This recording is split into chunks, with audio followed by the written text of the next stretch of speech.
اعلان کرواتے ہیں، قُلْ يَا أَيُّهَا النَّاسُ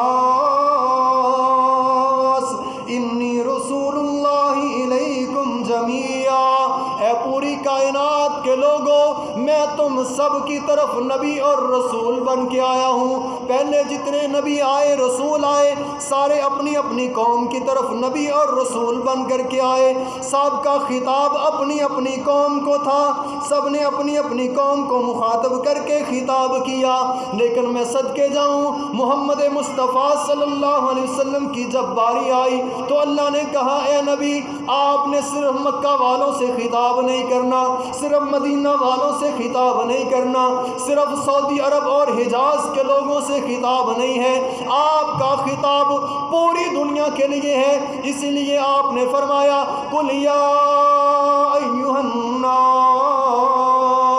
إِنِّي رَسُولُ اللَّهِ إِلَيْكُمْ جَمِيعًا، میں تم سب کی طرف نبی بن کے آیا ہوں۔ اور دوسرے مقام پر اللہ تعالیٰ فرماتے ہیں، فرمایا وَمَا أَرْسَلْنَاكَ إِلَّا رَحْمَةً لِّلْعَالَمِينَ،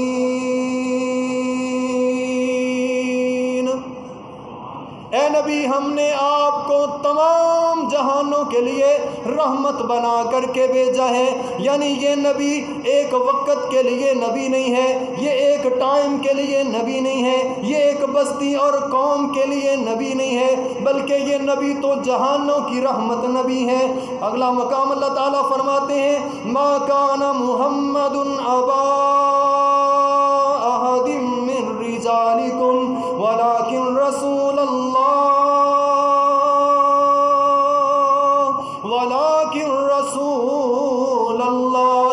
وخاتم النبیین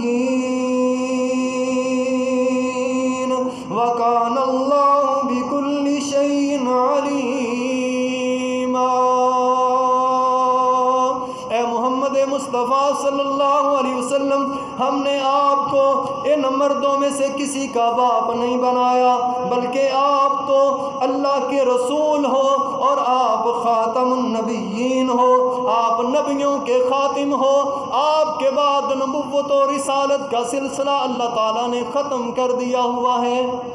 آپ کے بعد کوئی نبی اور رسول نہیں آئے گا۔ ذرا اس لفظ پر توجہ کرنا جو اللہ تعالیٰ نے فرمایا، وَلَٰكِن رَسُولَ اللَّهِ وَخَاتَمَ النَّبِيِّينَ،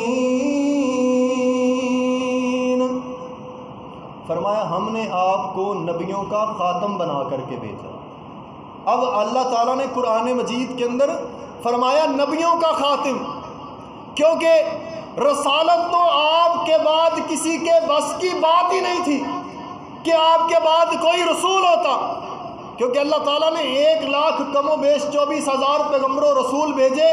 ان میں سے صرف 313 رسول تھے، اور جن میں سب سے آخری محمد مصطفیٰ صلی اللہ علیہ وسلم تھے۔ اللہ تعالیٰ نے خاتم المرسلین نہیں کہا خاتم النبیین، ہم نے آپ کو نبیوں کا خاتم بنا کر کے بھیجا ہے۔ یہ جو مرزئی جو ہیں وہ کہتے ہیں کہ آپ مستقل نبی نہیں، یہ مرزے کو کہتے ہیں